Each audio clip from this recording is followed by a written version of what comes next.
feel like the governing body should be a fair representative of all the participants that are involved in cheer. I think that, as a gym owner, I'm conscious of the advertising we put out, the marketing that we put out.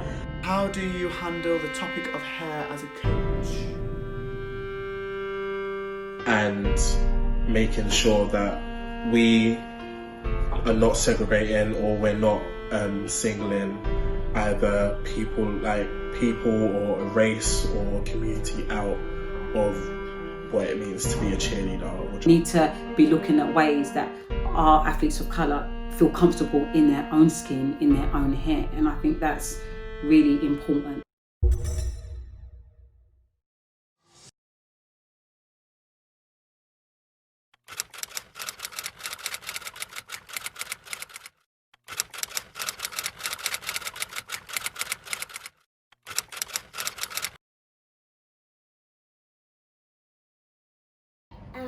Fine, because I don't really like putting stuff on me because it's too sticky.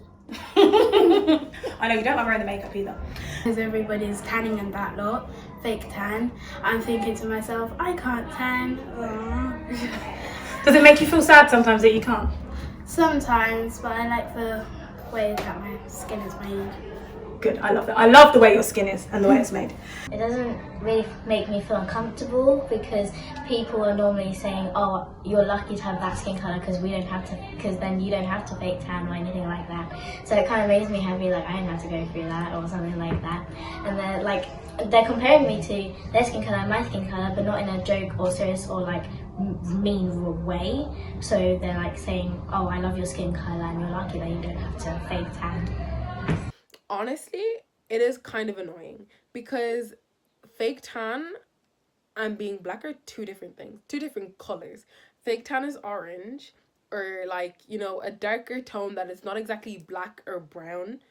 So it does it's a bit like, no, like that's not my skin color. Like you can't compare. Like it's not the same. So in regards to fake tanning, this one definitely hits home for me quite a bit because I have been one of those girls that people come up to and be like, oh my gosh, I'm almost as brown as you, or I'm as brown as you, and some people are browner than me. And yeah, no, that was definitely really upsetting. And I feel like at the time that it happened, I didn't really quite process what was going on. It was almost just like an eye roll kind of moment where I was like, oh, okay, whatever. But then when I really processed it later, I was like, wait, this is so weird and it's so wrong. Like, I can't go in the shower and wash my skin tone off. I will always be black and I'll always be seen that way and I'll always be treated that way. So for people to almost like trivialize something like that and make jokes from it, it just feels like, that they just don't understand and they almost don't care that, that there's a massive difference in, the way that we would be treated in real life. And that, skin color isn't really something to laugh about and to joke about, especially with so much inequality. Personally, I don't think it's affected me at all. I know it has been a really big topic recently. I have heard some positive feedback on it. I've heard negative feedback. Me personally, I am all for tanning and things like that.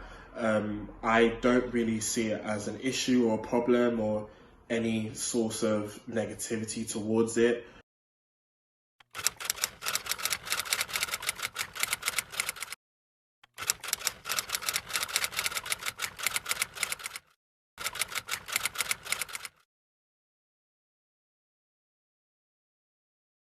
The topic of hair in our programme has been a headache, and every year we try to get our athletes to look the same. We try to ask them to wear cheer hair and look, have the big hair and the bows, and it is very, very hard, and we've never achieved it yet, to have all our athletes look exactly the same when they go on the floor. And last season, I had an athlete going on the floor, and I think it might have been the day before, the day of comp, where the mum was saying that she just was struggling. She put the pony in her head, and she was sort of like, this is like, you know, it's heavy, it's extra weight. And it's because her natural hair is an afro, and she comes to practice in like a little afro puff. She's one of my little flyers, and when she put the hairpiece on, it added that extra weight, and she wasn't used to it. And, you know, she then had to tumble in it, fly in it. And I said, you know what, just take it out. Just take it out. Let her go on with her natural hair, because the most important thing to me as a coach is that she is comfortable, and that this hairpiece isn't going to give us a deduction because we tried to put her in a hairpiece and make her look like this cheerleader with this big hair and this. No, I just want you comfortable. I just want you to go out there and do your job. I don't want you to go out there and be worrying about the routine and you're flying and no, I don't want you to be worrying about that. I want you to go out there knowing I can hit my stunts. I know this routine, and my hair's definitely not going to put me off. So I just said, leave it. We took it out, and she went on natural hair. I think now we've kind of just got to the point where we just want our athletes to be comfortable. We'd love them to look the same, but it's too hard for us. They also have to spend money to get their hair like that, and you got to buy the hair. You have to get someone to put the hair in. It's a lot. The process is a lot, and it's expensive. So, you know, for me, my main concern about hair is that athletes of colour shouldn't have to feel pressured to look a certain way.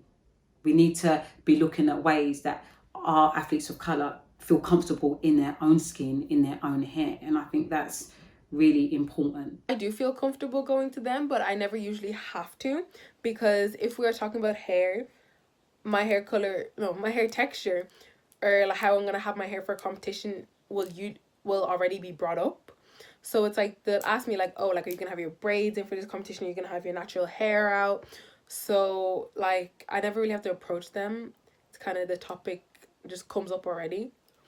For me, I keep it simple. I find that is just the easiest thing to do. I take into consideration people's hair textures, the fact that difficult styles take longer for some people than others. So for me, telling somebody to, you know, for our competitions and events, let's just throw our hair into a ponytail, a high ponytail, a side ponytail, whichever way, you know, I choose to go. But I always leave it open for them to decide what they want to do with the ends of the ponytail. If you want to keep it in an afro, go ahead. You want straight, curly, you want your hair braided into a ponytail position, that is all fine by me. I feel like having a ponytail can be achieved by all, no matter what your race, no matter what your hair texture is. And that's how I manage to make it an all-inclusive style. With my current team, Marshall's, absolutely fine. All of us wear like clip-ons, we have extra ponytails, braids, like gel, slicked edge, like that topic of hair was not an issue. They said to us that it needs to be a high ponytail, and the ponytail either needs to be straight or curly. They didn't say what type, whereas my last team are very like, you need to have a quiff, it needs to be straight, it needs to be back tees, and like that's not what I can do with my hair. So yeah, having that conversation. But I guess with and obviously my coaches are people of colour, so they know like how long it's going to take me to slick up my hair and tie it up and do everything, whereas my previous team, I couldn't have that conversation with my coach and be like, I need to have, you know, this hair product. I mean, this is before I even knew how to like slick up my hair properly. I would just brush it and tie it up and hope for the best. I'm guessing you mean hair. For me, in Main All Stars, if I have a girl who's got different hair to everybody else, I literally say to that person, wear your bow how you feel necessary. Like, whatever's comfortable for you, do it. Because at the end of the day, you're all wearing the same bows. Like, literally, it's a different kind of style, yes, but as long as your bow's in there, pop it in. I'm very laid back when it comes to stuff like that. I'm not one to tell somebody that you're going to have to try and scrape your hair into a ponytail and put some weave in. No, that's not me. Wear your bow how you feel comfortable. And I would literally encourage, get that Afro-tastic hair out, put that bow in and literally slay the floor. That's what I've got to say about that one. I did feel a little bit sad because sometimes it's hard to get my hair up in a ponytail like all the other girls, but I just put it in like a bun. You obviously made me like a bracelet on my head. I think one of the things I think is really funny that people don't always realise is that when you have black hair, not necessarily, you can't just, sometimes the hairstyle's not like a one-day thing. Like obviously, like you said, it's a process. You've got to wake up early, sort out your hair, do all of that. And then once you've had the hair, like it doesn't always, you can't just take it out the next day. It's not like you can just get rid of it. It's like I have to like brush it, or if there's like glitter, or if there's like a bunch of knots, because my hair gets knotty easily. And there's because we use like this cream in my hair, and like it's like a whole process that we have to do to make it straight and like next day not knotty or soft. So, and other people that aren't my skin colour don't have to go through that, so it kind of makes me feel a little bit sad. But because people say beauty is pain, it kind of makes me feel like, you know what, let's just do it and let's just get it over with. So hair within my program is not an issue at all. We understand that everybody is different. So some people may have short hair, some people may have long hair, some people may have naturally curly hair, some people may have manageable hair, some people just like no matter what you do with it, it just doesn't do what you want it to do. We understand that, we get that. So yes, we have a hair and makeup policy in place for competitions, but we also understand that people have different hair types and we are respectful and mindful of that. I think that for me and in my gym, I'm conscious of giving the kids hairstyles that I know that they can do, because I know that they, you know, whatever hairstyle we're going to give them is going to take time to create and produce. And whatever they have necessarily might have to stay for a period of time. I think that coaches should always be mindful of that and making sure that those athletes don't feel excluded or segregated because of the texture of their hair, the colour of their hair, the way that it looks, even things down to choreography, the hair whips and all those kind of things. I mean, it's one of those things that actually maybe we should be more conscious of, making sure that our athletes all feel included. Really simply, I always pick a hairstyle for my teams that I coach that will complement any athlete and they can achieve no matter what their natural hair is like. I think forcing athletes to conform to a particular image or style is not only harmful for them, but it's harmful for cheerleading as a whole. It's harmful for the image that we're trying to portray to the world of our sport.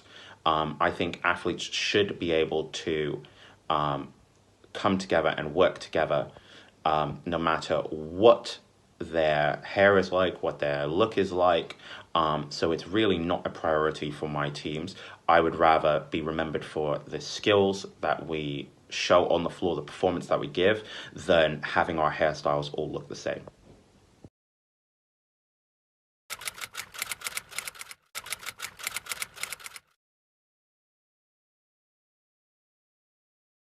I have never applied to be a coach for Team England. No particular reason as to why not. It's just not ever really crossed my mind. The current coaches and the previous coaches for Team England have done an amazing job. The results clearly speak for itself. Regarding Sport Cheer England, I attended a conference back in 2015 where following the conference we were advised that if we had any further questions or suggestions to send an email in, which I did. My email basically suggested that there be a representative from the BAME community on the board. The importance of this for me was to be able to see a reflection of myself and countless other athletes on the board that's responsible for making such important decisions regarding our sport. I feel like the governing body should be a fair representative of all the participants that are involved in cheer. And it's imperative that there's somebody on the board that we can make that connection with. Applied for a position for Sports Cheer England. It's just not something that I've sort of thought about doing. I don't think I have, much time to do it, and I think that the people that are actually doing it are doing a good job. Team England, on the other hand, is something that I applied for. My application was unsuccessful, and they said it was because lack of experience. So maybe if you get more experience and reapply again in the future, straight away I said it's not something that I would do again. My experience in 24 years of cheer, and my experience is huge. Even just being coach and choreographer for the first team that went to Worlds, UK team that went to Worlds, is an achievement in itself. And I had many more after that along the way. But it's not because of racism. They didn't decline me because I'm black. Would I like to see our staff be a little bit more diverse? And of course, because like I say, this is all about role models, right? So there should be a mixture of people on the Team England staff, because this is the role models of our future.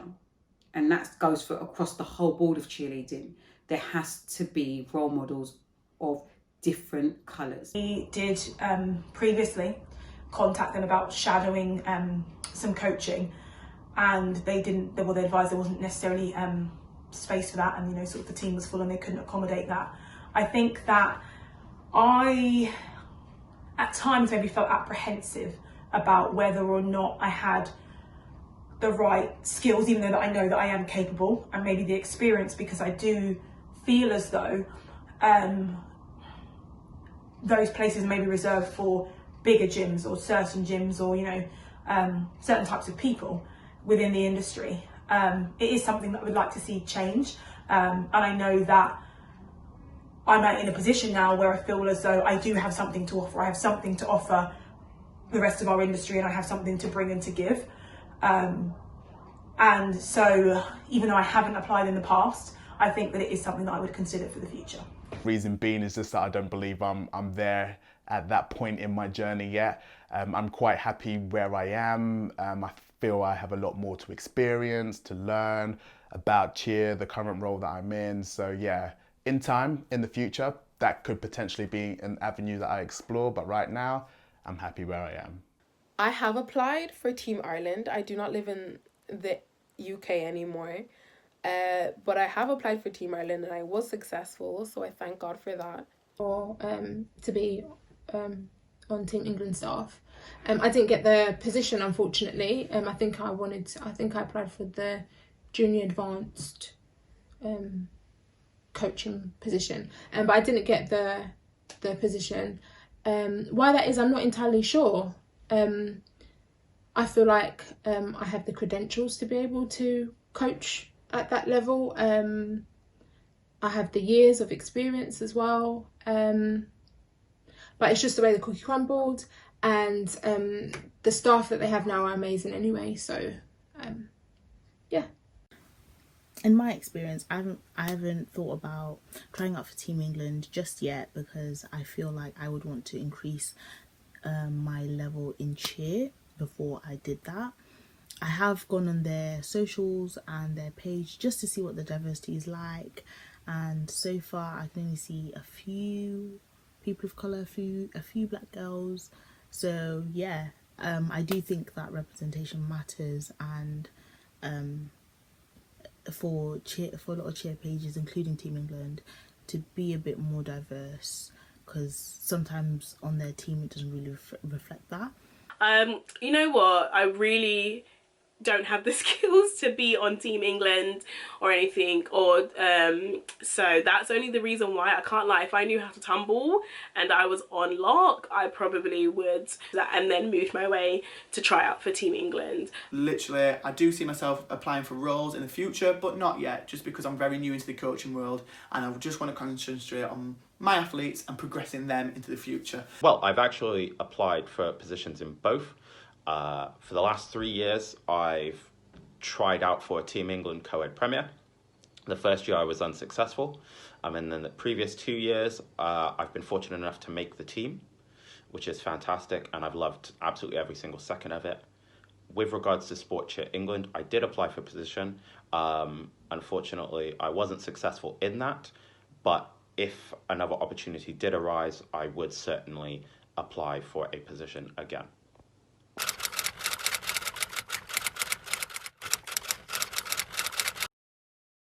I would say it's getting a lot better, and it's great that it's getting a lot better. Having said that, there's still a long way to go. It's important that, you know, the campaigns are a true reflection of what our industry looks like. And I guess in previous years, that hasn't been, I guess, what we see.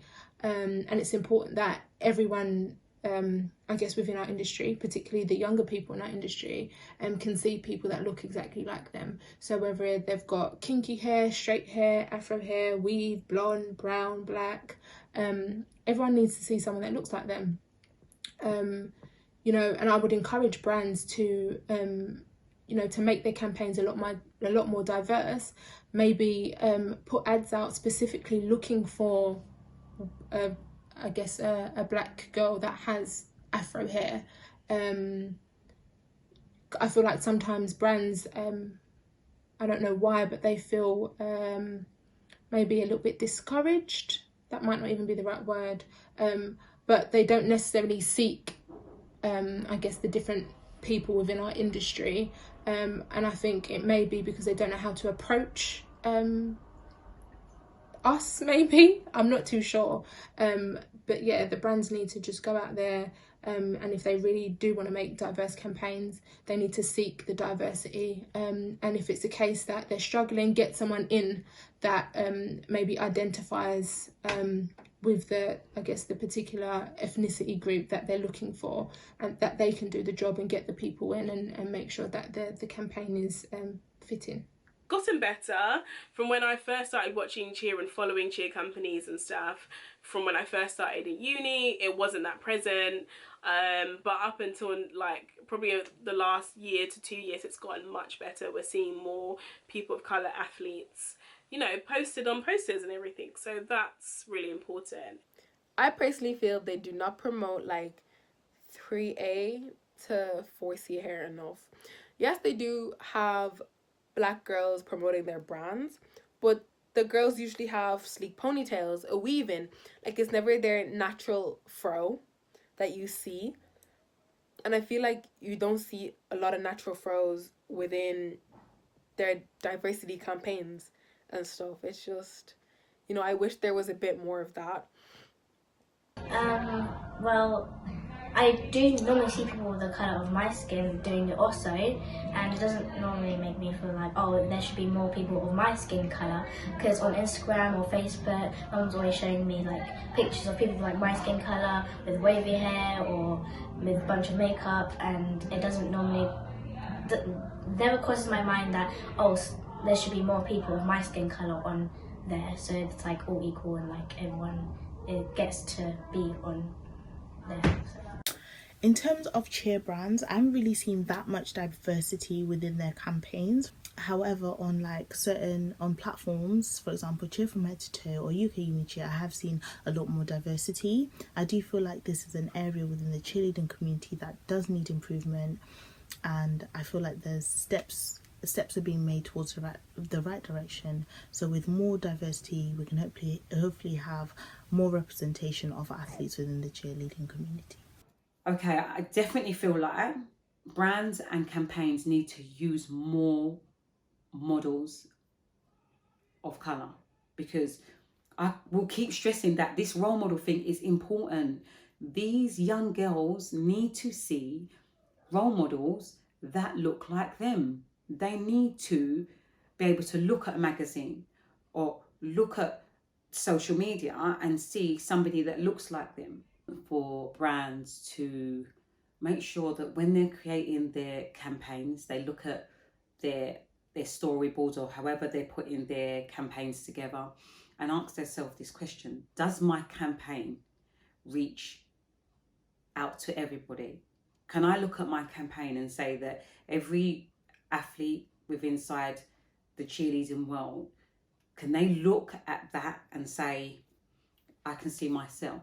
And not just athletes, but future athletes, people that might stumble across cheerleading, can they look at it and see themselves? And if you ask yourself that question and the answer is not quite, then just rethink it a little bit. Like, think about that, because I feel like it's really important that campaigns are inclusive and that they look like everybody, and everybody can look at your campaign and see themselves.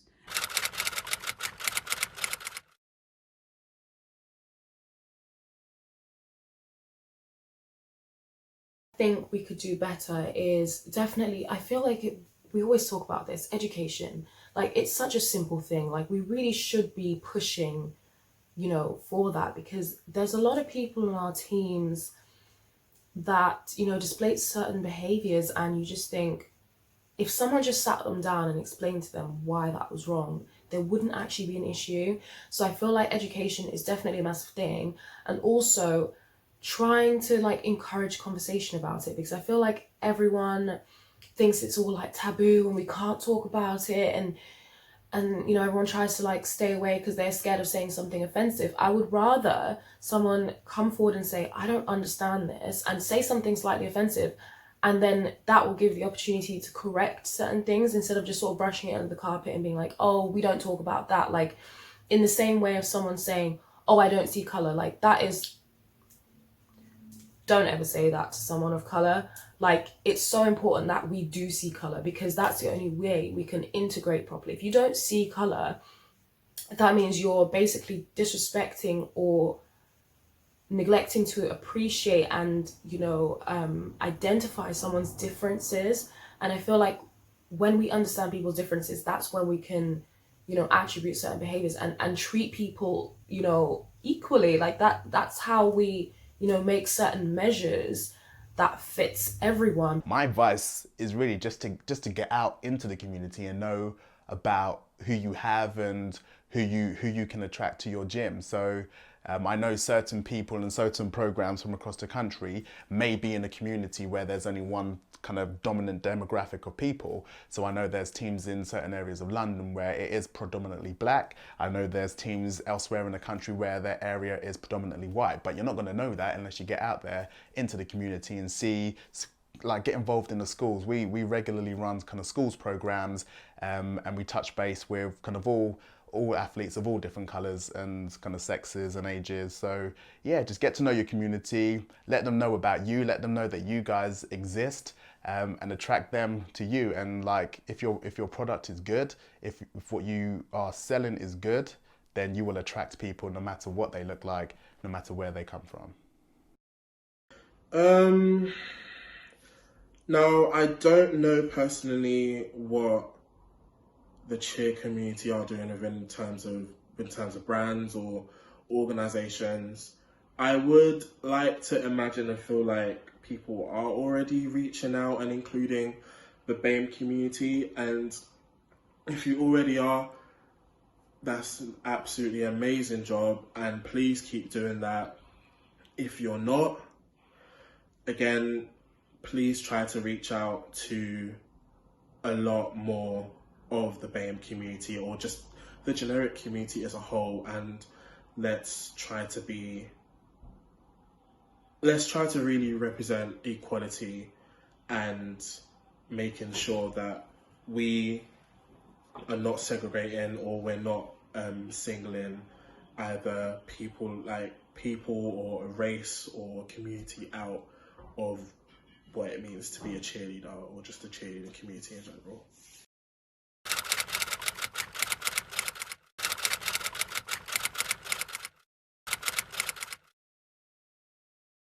Be that program that doesn't tolerate racism. Be that coach, be that director, gym owner that doesn't tolerate racism.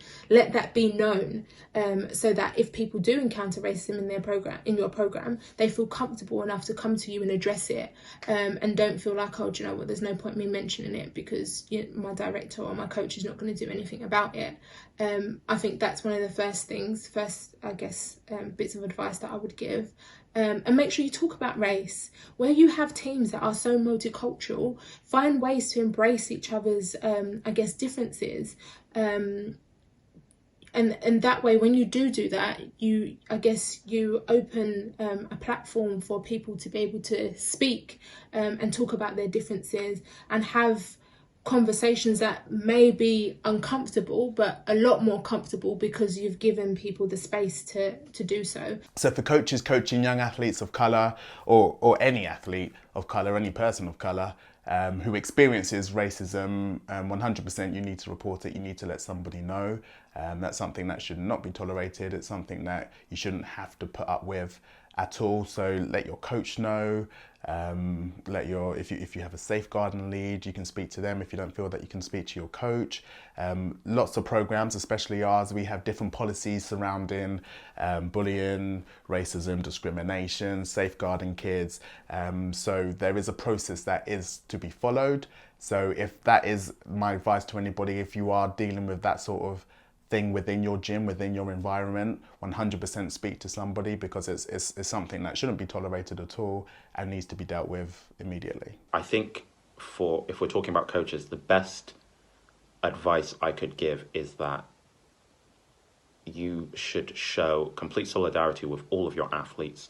And just as would be the case if one athlete did something to harm or upset another athlete. In the case of racism, there should really be a zero tolerance policy in any direction. If an athlete says something that is offensive or harmful to another athlete, then that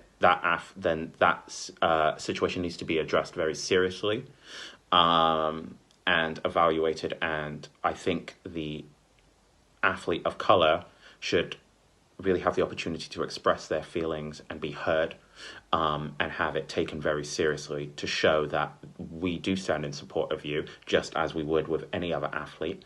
And this is something that we take seriously. Oftentimes, I do think that there are situations where subtle forms of racism are just brushed under the carpet, and athletes are made to kind of just accept it. When in reality, these are things that build up over time and become really serious issues that, people of color have to carry around with them their whole lives. They're hurtful things that a lot of people of color have to deal with all the time. So just showing that we do take these issues seriously and we will hear what you have to say and we will hear how you're feeling. I think that's the best advice I could give to any coach trying to deal with a situation of racism. The kind of final thing that I would say is that for me, cheerleading has a place for everybody and nobody should ever be made to feel excluded from that. I would love to see more representation in our governing body. I'd love to see my kids look at me and feel inspired or motivated to know that, being black is something to be celebrated and to be proud of, and you can achieve great things. I think that, as a gym owner, I'm conscious of the advertising we put out, the marketing that we put out, making sure that those people who are on those posters look like all of the kids in our gyms and the different members of society. And I'd love to see every gym be conscious of that as well, and making sure that people feel proud of who they are and where they're from. As gym owners and directors, it's our responsibility to ensure that our athletes feel safe regardless of their creed or colour, and they know that there is a place for them.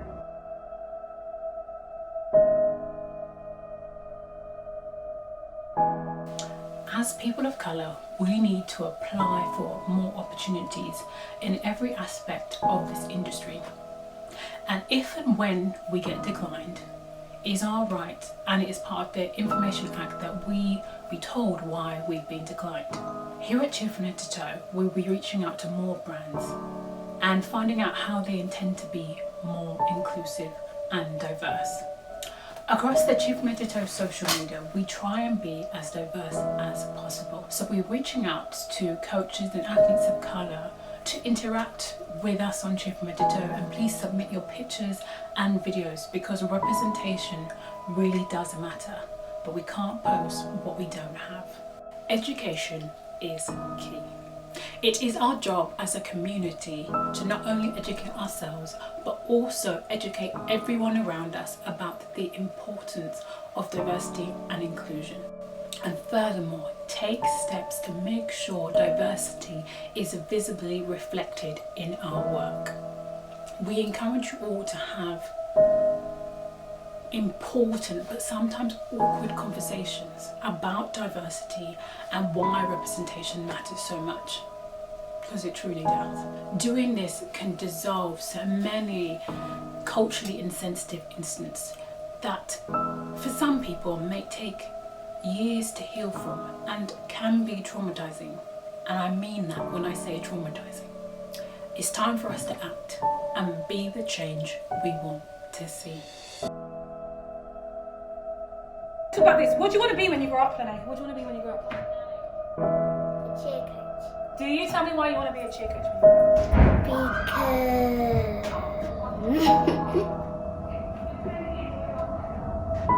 What is it about it? Why do you think it would be cool to be a cheer coach?